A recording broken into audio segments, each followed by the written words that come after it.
Hundeessaa mallee waan dhibi dubbatee OBS irra gootira artistoota waliin warra Maqalee dhaqu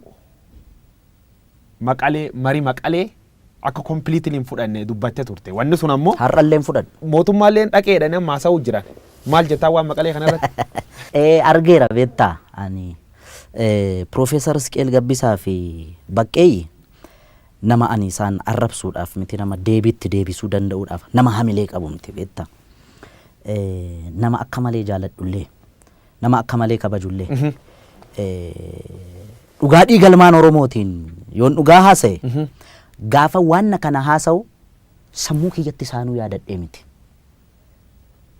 Qondaalli kanaan dura mormituu ture kaafaa amma oobkoo durii keessa ture namni wayii maqaa tuuta waan ta'e fudhatee achitti gaafa inni walgahii jara faana taa'u argee tanani sanarratti hundaa'ee haasa'e beektaa. Otuma immoo Baqqeenuu deeme Profeesaruu deeme fudhataman qabu na biratti. Jaawaaruu yoo deeme maaliif naan jedhe tarii wallaalummaa kiyyarra madda ta'a garuu ammallee jarri nama gumaati Oromoo waliin walaloo Zalaalamaa Barraa tokko sii jedha waggaa 10 meeqan dura dhaggeeffadhe waan akkasii kun isa rakkiseetu beektaa. Akkamittiin caalee akkamittiin gurbaana dhaga'uu diddaa jedhe caalii sanyii dhiiraa caalii sanyii guddaa kan dur lammiin kee ajjeesee dibatee tufeen arraabne gafarsaan gaditti saawwaatti lakkaa'e yeroo yoo argatu raadiyoon sii waadee qawween sii akaa'e ammam lammii keetiin walii galtee diddee mana gumaalitti almahaa jedheetu afaan kottaafu kan shan ta'ee dhufu jedhe. Kan shan ta'ee dhufu. Kan shan ta'ee dhufu. Mana gumaa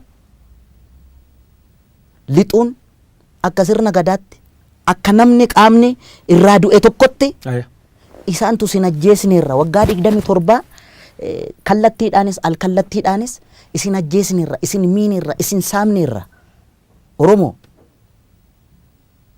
biyya abbaa keessan irratti akkas sin gooneerra nu of kalchaa jedhanii qeeshiif sheekii nutti erganii gara fuulduraatti akkaataa itti waliin buluu dandeenyu kanarratti kan Oromoo gaafatan isaan malee warra nuti isaan harkatti du'aa turre miti. Natti bilbilanii waa'ee kanarratti sii naan jedhe siyaasa keessatti naan jedhan diinni dhaabbataa fi firri dhaabbataa hin jiruu naan jedhan.